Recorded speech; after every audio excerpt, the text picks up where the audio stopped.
ماہ شعبان المعظم میں عصر کے بعد اس کلمے کو صرف 33 بار پڑھنے سے جسم سے ہر بیماری جاتی رہتی ہے۔ مرتے دم تک اللہ کے فضل اور اس کی رحمت سے وہ اس بندے کو کوئی بیماری نہیں لگتی، کیونکہ عصر کے بعد کا وقت ماہ شعبان کے مہینے میں اتنا افضل اور اتنا اعلیٰ وقت ہوتا ہے، اور یہ عصر کے بعد کی سب سے خاص تسبیح ہے، سب سے طاقتور تسبیح ہے۔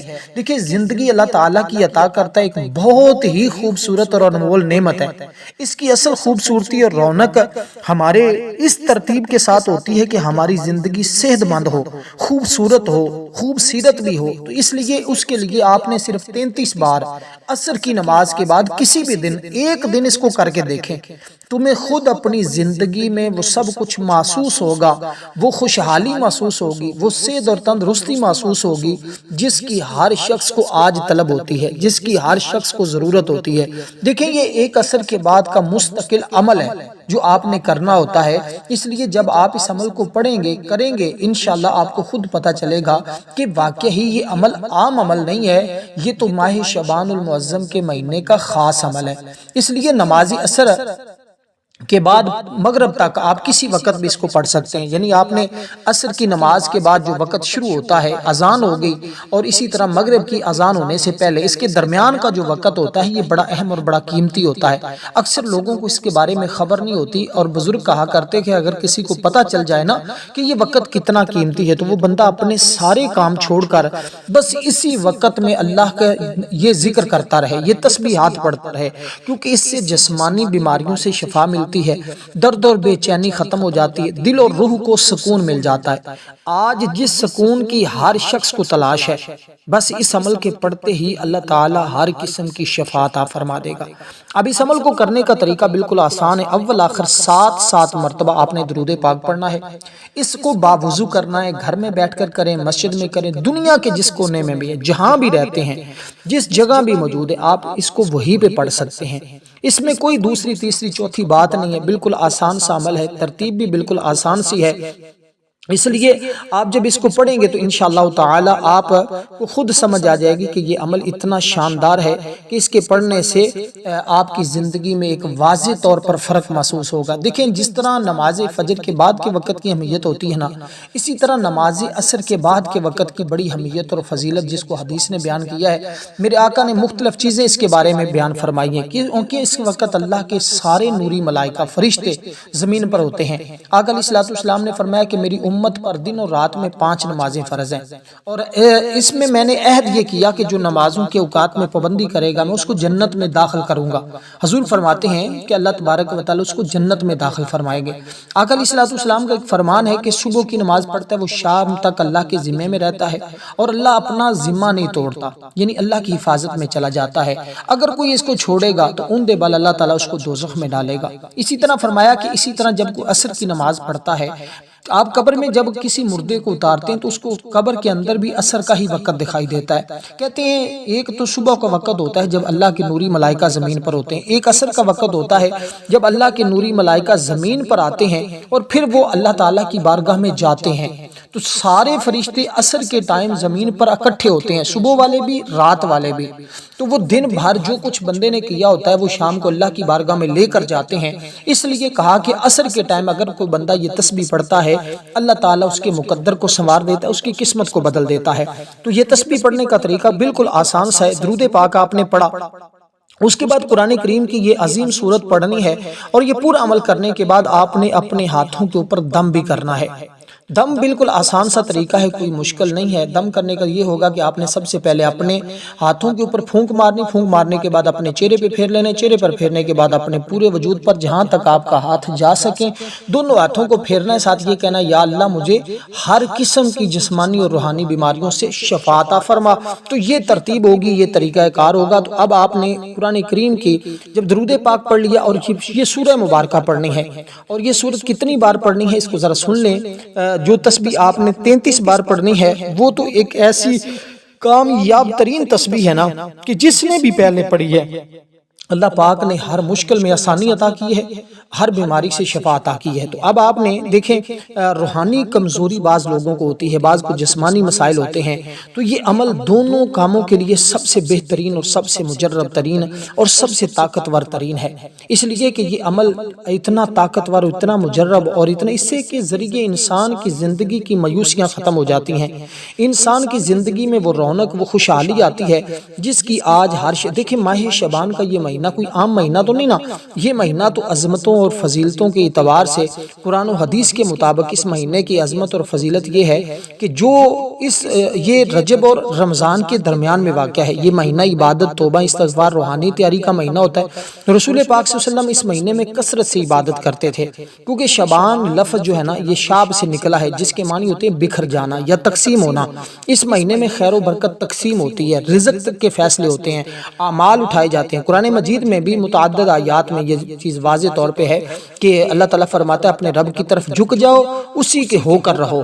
حدیث مبارکہ میں بھی حضرت اسامہ بن زید بیان کرتے، میں نے عرض کی یا رسول اللہ، میں آپ کو شعبان کے علاوہ کسی اور مہینے میں اتنے روزے رکھتے نہیں دیکھا۔ آپ نے فرمایا یہ مہینہ ہے جس سے لوگ غافل ہیں، حالانکہ یہ رجب اور رمضان کے درمیان میں ہے، اس میں اعمال رب العالمین کی طرف اٹھائے جاتے ہیں، اور میں چاہتا ہوں میرے اعمال اس حال میں اٹھائے جائیں کہ میں روزے سے ہوں۔ ام المومنین حضرت عائشہ صدیقہ رضی اللہ تعالیٰ عنہ اس کے بارے میں بیان کرتی ہیں، اور اسی طرح نفس کی تربیت ہوتی ہے، عبادت کی عادت پڑتی ہے، تقوی میں اضافہ ہوتا ہے اس کے ساتھ، کیونکہ شب برات قریب ہے تو آپ اس سے پہلے جس وقت چاہیں پورے ماہ شعبان کے مہینے میں جب چاہیں آپ اس تسبیح کو پڑھیں اور اپنی بیماریوں سے نجات حاصل کر سکتے ہیں۔ دیکھیں اللہ تبارک و تعالیٰ نے کیونکہ 15ویں رات اپنی مخلوق کی طرف متوجہ ہوتا ہے، مشرک اور کینہ رکھنے والوں کے سوا سب کو معاف فرما دیتا ہے، اور تو اس رات کی بھی ہمیں احترام اور ادب کرنا چاہیے، اور اس مہینے کا بھی ادب اور احترام کرنا چاہیے، کیونکہ شعبان جس میں سال بھر کے اعمال اللہ کے حضور پیش کیے جاتے ہیں، اس لیے اس مہینے میں نیکیوں کی کثرت کرنی چاہیے۔ تو شعبان یہ توبہ کا مہینہ ہے، یہ استغفار کا مہینہ ہے، یہ درود پاک پڑھنے کا مہینہ ہے، یہ صدقہ خیرات کرنے کا مہینہ ہے، اس لیے اس میں صلاۃ التوبہ پڑھی جائے، صلاۃ الحاجت پڑھی جائے، صلاۃ الاوابین پڑھی جائے، اور اسی طرح خواتین بھی اپنے کچھ نہ کر سکے تو کم از کم اپنی زندگی کے لیے، اپنی صحت یابی کے لیے اس عمل کو تو ضرور پڑھ لیں۔ اب آپ نے کرنا کچھ اس طرح ہوگا، جس سورت کا میں تذکرہ کر رہا ہوں اس سورت کو آپ نے 7 بار پڑھنا ہے، اور بسم اللہ الرحمن الرحیم کے ساتھ پڑھنا ہے۔ اس سورت کی تعداد، جو آیات کی تعداد ہے وہ بھی 7 ہے، یعنی بسم اللہ الرحمن الرحیم، الحمدللہ رب العالمین، الرحمن الرحیم، مالک یوم الدین، ایاک نعبد و ایاک نستعین، اہدنا الصراط المستقیم، صراط الذین انعمت علیہم غیر المغضوب علیہم ولا الضالین، آمین۔ اس طرح آپ نے اس سورہ مبارکہ کو پڑھنا ہے، یعنی ہر بار بسم اللہ بھی پڑھنی ہے، ہر بار آپ نے اسی طرح لفظ آمین کو بھی پڑھتے جانا ہے۔ تو یہ اس کی ترتیب اور یہ اس کا طریقہ کار ہوگا۔ تو یہ سورت وہ سورت ہے جس کو ام القرآن کہا جاتا ہے، ام الکتاب، تمام کتابوں کی ماں جس کو کہا جاتا ہے۔ ماں کا جو درجہ ہوتا ہے وہ آپ جانتے ہیں، اس کے اندر 7 آیات ہیں، تعداد بھی اس کی 7 بار ہے۔ تو ترتیب جو میں نے آپ کو عرض کی، درود پاک پڑھا 7 بار، پھر آپ نے اس سورہ مبارکہ کو پڑھا، پھر اس کے بعد آگے تسبیحات آپ نے جو چیزیں بتائی تا جاؤں اسی ترتیب کے ساتھ پڑھتے جانا۔ دیکھیں قرآن مجید کا وہ مبارک جملہ جس سے ہر سورت سوائے سورت توبہ کا آغاز ہوتا ہے، وہ آپ سب جانتے ہیں کہ وہ بسم اللہ ہے، اس لیے بسم اللہ کے ساتھ ہی اس عمل کو پڑھا جائے تو اس کی برکتیں مزید بڑھ جاتی ہیں۔ اسی طرح یہ صورت میں توحید، ربوبیت، رحمت، ہدایت، استغفار کے موضوعات شامل ہیں جو انسان کے روحانی، اخلاقی اور دینی ارتقاء کے لیے لازم ہوتے ہیں۔ اس کے موضوعات ہیں کہ اس کے اندر اللہ تعالیٰ کی رحمت سب پر محیط ہے، ہدایت انسان کی رہنمائی اللہ کے ہاتھ میں ہے، استعانت اللہ سے مدد طلب کرنا یہ ایمان کا حصہ ہے۔ اس کے روحانی فائدے ہوتے ہیں، دل کو سکون ملتا ہے، گناہوں سے معافی مل جاتی ہے، اللہ کی محبت میں اضافہ ہوتا ہے۔ کہتے ہیں اس سورت کی تلاوت حاجات کی قبولیت میں مددگار ہے۔ حضرت ابو ہریرہ جو بیان فرماتے ہیں جو شخص دل سے سورت کو پڑھے گا نا، اللہ اس کی ہر حاجت غیب سے پوری فرما دے گا۔ اور فرمایا اسی طرح یہ سورت کی تلاوت کرنا، اگر گھر کے اندر ہیں تو گھر کے اندر عمل کریں گے تو سب سے بہتر ہے، تمام گھر والوں کو اس کی بھلائیاں نصیب ہوں گی، تمام گھر والوں کو اس کی برکتیں نصیب ہوں گی، کیونکہ اس کو روحانی سکون کے لیے پڑھیں تو انشاءاللہ تعالی آپ کو روحانی جسمانی سب سکون میسر آ جائے گا۔ علمی اور اخلاقی اس کے بڑے فائدے ہیں، کیونکہ یہ سورت اللہ کی رہنمائی کا ذریعہ ہے، اسے پڑھنے سے علم اور فہم میں اضافہ ہوتا ہے، اخلاق میں بہتری آتی ہے، انسان کو صبر، شکر، اللہ کی طرف رجوع کرنا سکھاتی ہے، شکر گزاری کا درس دیتی ہے، رحمت اور ہمدردی کا سبق دیتی ہے۔ یہ سورت ہمیں استغفار اور ہدایت کی تعلیم بھی دیتی ہے۔ اس کے بعد آپ نے کیونکہ اس صورت کو فاتحہ کے بعد پڑھنا دعا اور عبادت کی قبولیت بڑھ جاتی ہے۔ حضرت علی المرتضیٰ فرماتے ہیں نماز میں اس کی تلاوت دل کو سکون اور طاقت دیتی ہے۔ صحابہ کرام نے اس کے بارے میں بیان فرمایا ہے کہ اس کے پڑھنے سے مشکلات آسان ہو جاتی ہیں، رزق میں برکت آ جاتی ہے، دل کی دھڑکن کم ہوتی ہے، ذہنی اضطراب ختم ہو جاتا ہے، ایمان میں اضافہ ہوتا ہے، اللہ کے قریب ہونے کا احساس ہوتا ہے۔ پھر اس کے ساتھ ساتھ یہ چیزیں تو ملتی ہیں، اس کے ساتھ امتحانات میں کامیابی، کاروبار اور تجارت میں برکت، اس کے ساتھ حاجت اور دعائیں قبول، بیماری یا مصیبت میں شفا کے لیے پڑھی جائے تو فوراً ہی اللہ تعالیٰ شفا عطا۔ اس کے بارے میں مختلف علماء بیان کر رہے ہیں، مختلف بزرگان دین اس کے بارے میں بتا رہے ہیں، تو اس سورت کو ہم نے اس ترتیب کے ساتھ پڑھنا ہوگا جو تعداد بتائی۔ اس کے بعد اگلی سورت جو ہے وہ ہے سورت اخلاص، یعنی قل هو اللہ احد اللہ الصمد لم یلد ولم یولد ولم یکن لہ کفوا احد۔ اب یہ دیکھیں یہ کتنی مبارک صورت ہے، اس کے بارے میں اس کے اندر اللہ تعالیٰ کی وحدانیت کا ذکر ہے، اور یہ رزق کے لیے، کاروبار کے لیے بھی پڑھی جاتی ہے۔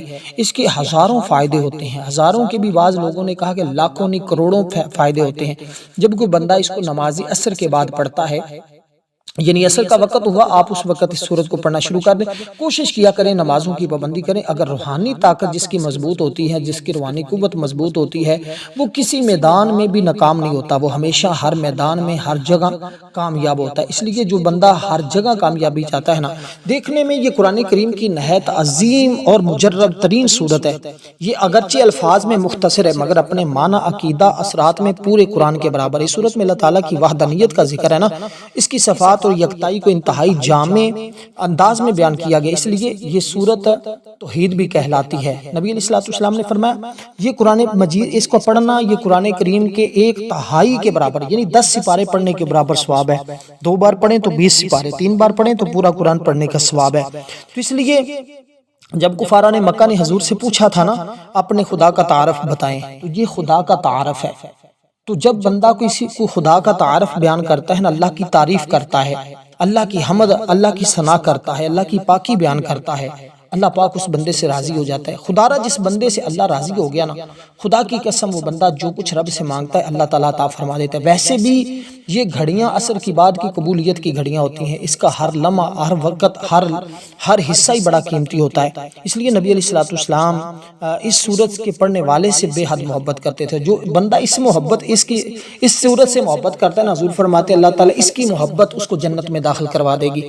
اس لیے دوستو یہ سورت مغفرت کے لیے بہترین ہے۔ آقا علیہ السلام نے فرمایا کہ صحابہ کرام اس سورت کو خود، یہ سورت اخلاص، بسم اللہ الرحمن الرحیم، قل هو اللہ احد اللہ الصمد لم یلد ولم یولد ولم یکن لہ کفوا احد، خود صحابہ کرام اس کو بطور دم کرتے تھے، یعنی پڑھتے تھے اور بیماروں پر دم کرتے تھے۔ نبی علیہ السلام فرماتے اس کے ذریعے اللہ تعالیٰ ان کو شفا عطا فرما دیتا تھا۔ اس لیے اور یہ تعلیم امت کے لیے تھا کہ جب بھی تمہیں کوئی ایسا مسئلہ، مصیبت آ جائے، پریشانی آ جائے، تمہیں کوئی تکلیف گھیر لے، تو اس وقت تم اس سورت کو پڑھو، اللہ تعالیٰ تمہیں ہر قسم کی مصیبت، پریشانی اور تکلیف اور بیماری سے نجات عطا فرمائے گا۔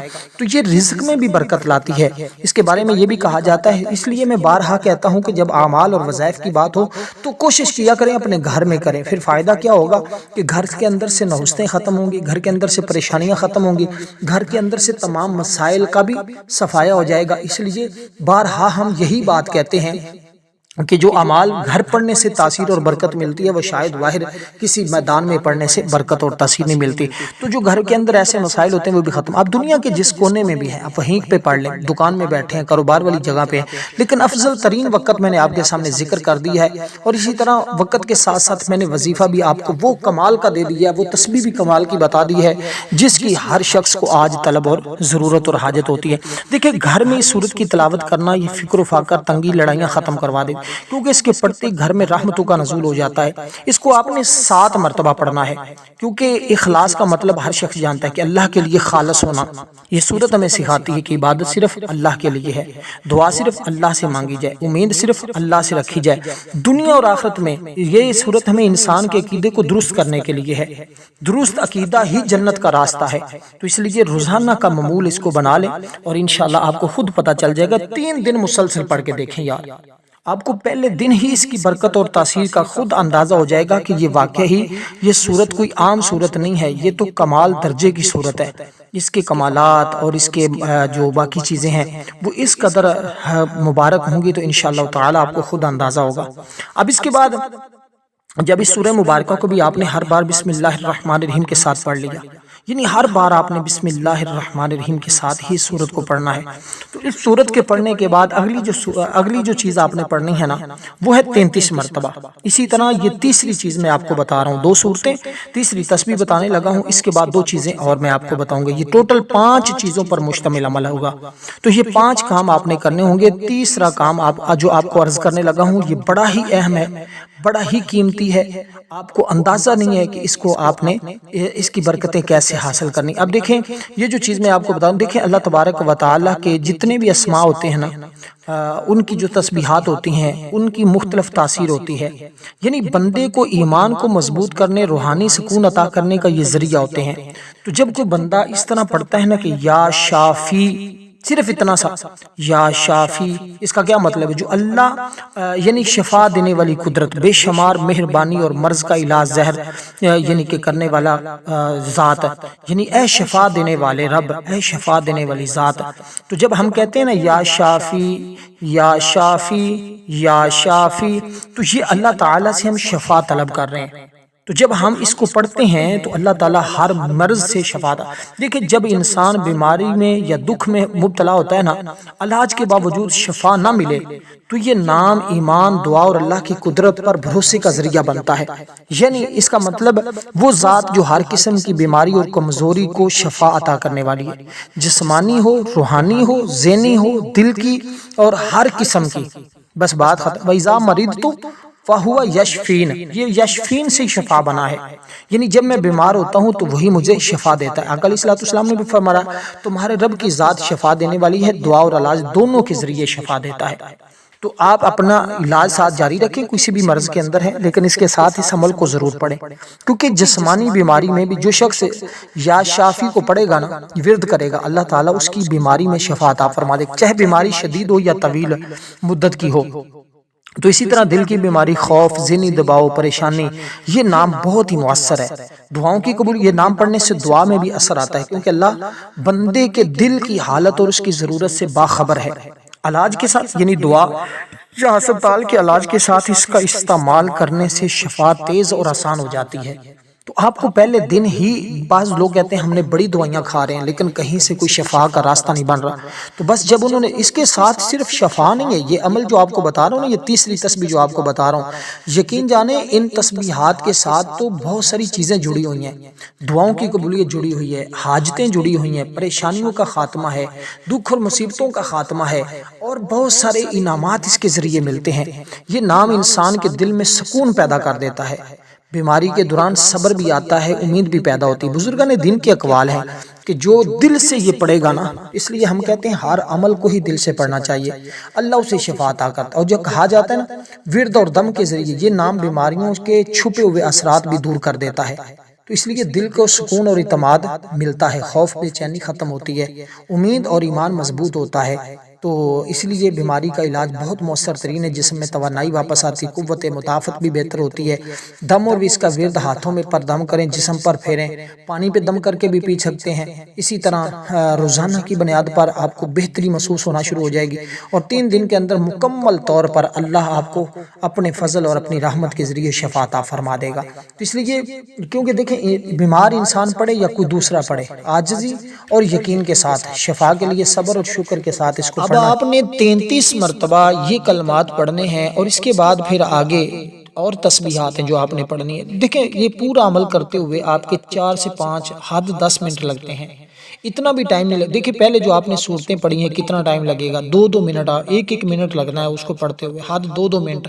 اسی طرح 1 منٹ بھی اس تسبیح کو پڑھتے ہوئے نہیں لگتا جو ابھی میں نے 33 بار آپ کو بتائی ہے۔ تو یہ 5-7 منٹ آپ کی زندگی میں اگر خوشیاں لے آئیں، آپ کی زندگی کے غم اگر ختم ہو جائیں، اب جو میں آپ کو کلمات بتانے لگا ہوں نا، جو تسبیح بتانے لگا ہوں، خدا کی قسم قرآن مجید کے سب سے پیارے الفاظ ہیں، عاجزی سے بھرے ہوئے محبت والے الفاظ ہیں، کہ جب کوئی بندہ اس طرح پکارے نا، کہ جو بندے کے دل سے گہرائیوں سے نکلتے ہیں، جس میں عاجزی بھی ہے، جس میں امید بھی ہے، جس میں محبت بھی ہے، جس میں مکمل بھروسہ بھی ہے۔ قرآن مجید میں انبیاء کرام، صحابہ، صالحین کی دعائیں اکثر اسی الفاظ سے شروع ہوتی ہیں، کیونکہ اس کے معنی ہے پیدا کرنے والا، پالنے والا، سنوارنے والا، تربیت کرنے والا، اس لیے ہم تیرے ہیں، تو ہمارا ہے، یہ اس کا مطلب ہے۔